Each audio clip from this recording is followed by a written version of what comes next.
Hello everybody, welcome back to Weekly Life Wisdom. So far I've been your host, Zero Yeti. Let's get into it with the first animal of the week being the bonobo, also historically called the pygmy chimpanzee and less often the dwarf or gracile chimpanzee. It is an endangered great ape and one of the two species making up the genus Pan, with the other being the common chimpanzee. Although bonobos are not a subspecies of chimpanzee, but rather a distinct species in their own right, both species are sometimes referred to collectively using the generalized term chimp or chimps.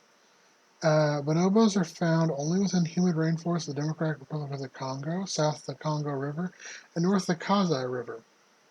Here they primarily feed upon fruit, leaves, honey, eggs, and invertebrates, but have also been known to cooperatively hunt and eat duikers, anomalures, flying squirrels, other rodents, and even small monkeys. Adult female bonobos are somewhat smaller than adult males, average around 3.6 feet tall and 73 pounds in weight compared to males at 3.9 and 98 pounds in weight.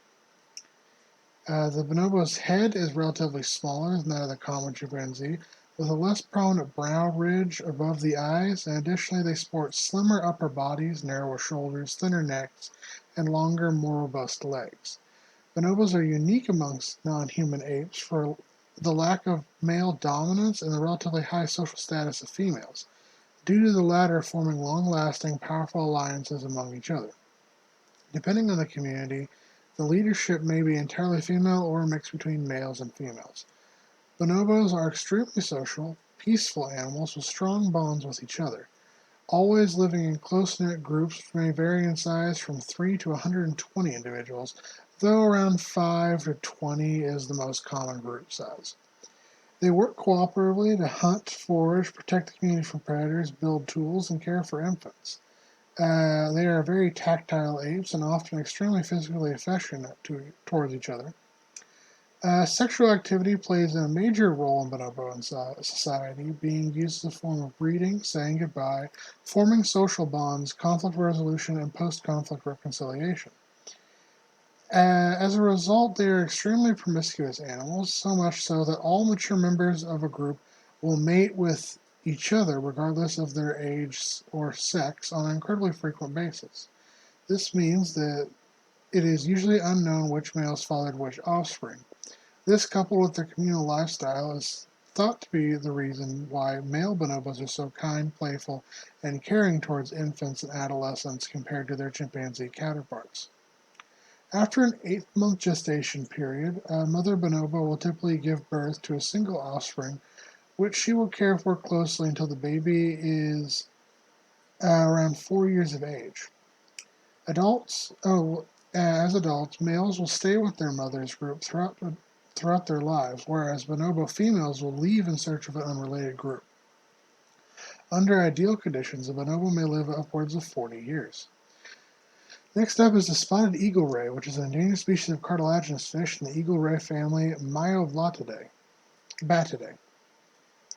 These rays are native to the Atlantic Ocean and appear in particular abundance within the Caribbean Sea and the Gulf of Mexico. Here they are found in shallow coastal waters at depths of up to 265 feet, with their preferred habitat being coral reefs and bays. Mature spotted eagle rays can reach upwards of 15 feet in length, 500 pounds in weight, and sport a wingspan of up to 10 feet. They have flat disc-shaped bodies with deep blue or black coloration that are marked with white spots on top and a white underbelly, with a distinctive flat snouts similar to a duck's bill. Their tails are longer than those of other rays and may sport 2 to 6 venomous spines just behind the pelvic fins. The front half of their long, wing-like pectoral disc have 5 small gills on their underside, and they feed primarily upon bivalves, true crabs, whelks, hermit crabs, and are also known to supplement this diet with shrimp, small fish, octopi, and other mollusks. They hunt by digging with their snouts into the ocean floor to unearth their prey by spewing clouds of sand from their gills in the process. Additionally, spotted eagle rays' specialized chevron-shaped tooth structure helps to crush the hard shells of mollusks and crustaceans, making them easier to eat. While they primarily feed in solitude, spotted eagle rays often do regularly travel in schools of 3 to 16 individuals, following a cycle of the tides from one area to another. They may travel together as a defensive strategy, as the spotted eagle ray does have a litany of predators, including various sharks, including the bull, tiger, and great hammerhead, as well as bottlenose dolphins, orcas, and other cetaceans. The spotted eagle ray develops ovoviviparously, with the eggs being retained inside the female, and hatching internally, with the young feeding off the yolk sac until live birth. After about a year-long gestation period, the mother gives birth to up to 4 pups, which mature after around 4 to 6 years of age. And under ideal conditions, a spotted egret may live upwards of 25 years. Next up is the northern bobwhite quail, also known as the Virginia quail or simply the bobwhite quail. It is a ground-dwelling bird native to Canada, the United States, Mexico, and Cuba, with introduced populations elsewhere in the Caribbean, Europe, and Asia. The name bobwhite is onomatopoetic derivation of its characteristic whistling call. The bobwhite can range in size from 9.4 to 11 inches in length and 4.6 to 9 ounces in weight, and they sport a 13 to 15-inch wingspan. Bobwhite typically has a chunky, rounded shape for a quail, and the bill is short, curved, and brown-black in color. This species is sexually dimorphic, with males having a white throat and brown stripe bordered by black, with an overall rufous plumage and gray molting on the tail and wings. They have white stripes on the flanks and black scallops on the whitish underparts. Females are similar but duller overall and have a buff throat and brow without the black border. Both sexes have pale legs and feet.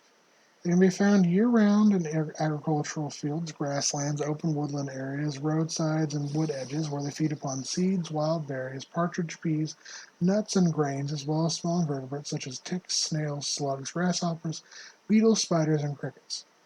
Like most game birds, when threatened, they will crouch and freeze, relying on camouflage to stay undetected, but will flush into low flight if disturbed. It is generally solitary or paired early in the year, but family groups of bobwhite quail are common in late summer, and in winter they roost in flocks of up to 2 dozen birds.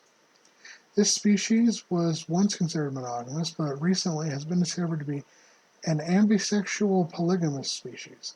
After mating, the mother will build a nest on the ground out of dirt and vegetation, where she will deposit 8 to 25 eggs in a clutch, with the eggs being laid daily. Either parent may incubate the clutch for 23 days, and the precocial young leave the nest shortly after hatching, but remain with their parents for around 4 to 8 weeks. Northern bobwhite quail typically reach sexual maturity around 1 year of age and may live upwards of 5 years. Next up is the common chameleon, which is our first chameleon on the channel. It is also known as the Mediterranean chameleon, and together with the African chameleon, C. africanus, it is one of only 2 extant species of Cameliidae with a range that extends into Europe. They can be found throughout Spain, Portugal, Italy, Greece, Cyprus, the Canary Islands, Malta, Morocco, Algeria, Tunisia, Libya, Egypt, Israel, Palestine, Jordan, Western Sahara, Saudi Arabia, Yemen, Turkey, Lebanon, Syria, Iraq, and Iran. Here they dwell in a wide range of habitats ranging from the temperate, tropical, and Mediterranean forests to woodland and scrubland. They average in length of the common chameleon is around 8 to 16 inches, with females often be substantially larger than males. The color of the common chameleon is variable, with yellow-brown throughout green to a dark brown or even black. Many assume the color changes undergo by a chameleon are the result of its attempting to camouflage itself, when in reality the chameleon changes its color as a response to light and temperature stimuli, as well as an expressive of its emotions. These chameleons are typically a solitary, diurnal, and arboreal species, which spend their time scrambling about trees and bushes using their specifically evolved grasping feet and prehensile tail to maintain balance and stability. They usually move at a leisurely, often slightly swaying pace to avoid detection by predators. Their diet primarily consists of insects and other arthropods, and occasionally fruit, which they capture using their rapid extension of their long, sticky tongue, which grasps and adheres to the target before being pulled back into the mouth. The common chameleon breed from mid-July to mid-September. During this time, they typically descend to lower levels of vegetation or to the ground in search for a mate. Females produce 1 clutch of between 5 and 45 eggs per year, which they will deposit in a small soil burrow. After around a 10 to 12-month incubation period, the young hatch and are ready to set off on their own. Common chameleon typically reaches sexual maturity around 1 year of age and may live upwards of 3 years. Next up is the Little Barrier Island giant Weta or the Wetapunga.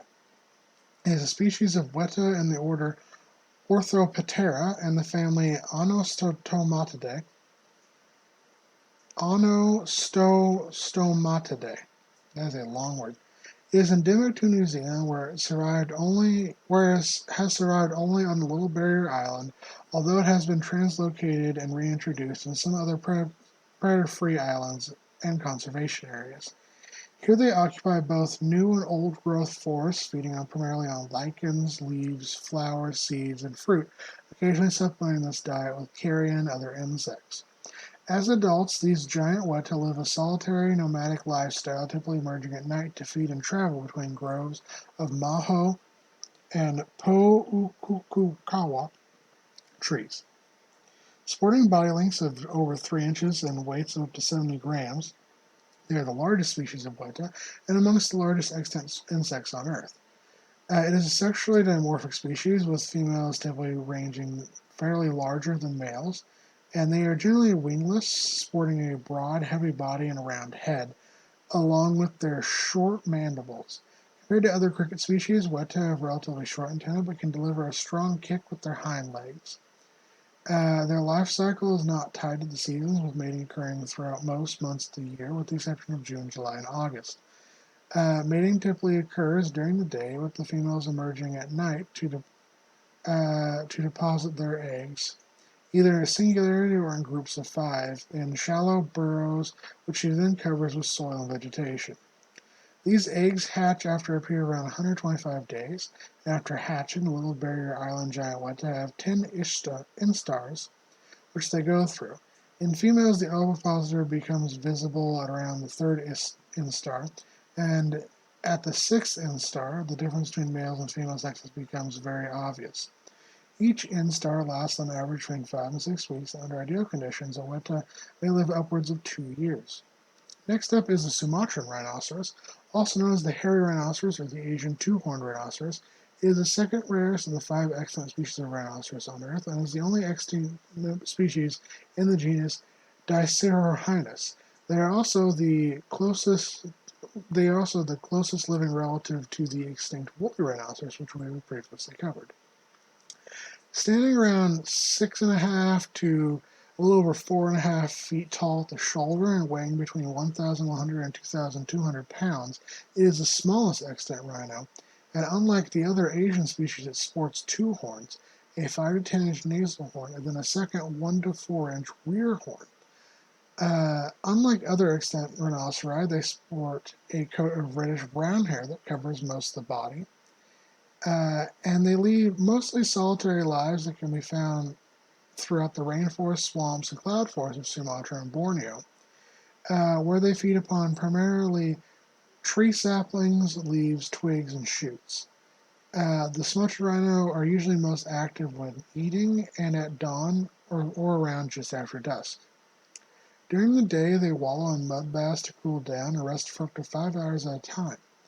Individual rhinos maintain fairly large home ranges, up to 20 square miles, that usually cross a variety of habitats, which they navigate by maintaining trails that are often utilized by other animals such as elephants, tapirs, deer, and wild dogs.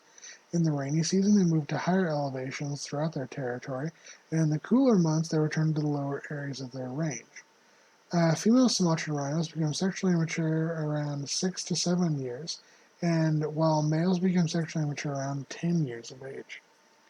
Mating occurs at once every 4 to 5 years, with the gestation period lasting around 15 to 16 months. The calf, which typically weighs between 80 to 132 pounds, is weaned after about 15 months and then stays with its mother for the first 2 to 3 years of its life. Under ideal conditions, the Sumatran rhino may live between 35 and 40 years. And our extinct animal week is the Carolina parakeet, also known as the Carolina conure. It is an extinct species of small green neotropical parrot with a bright yellow head, reddish-orange face, and pale beak that was native to the eastern Midwest and the Plain States of the United States.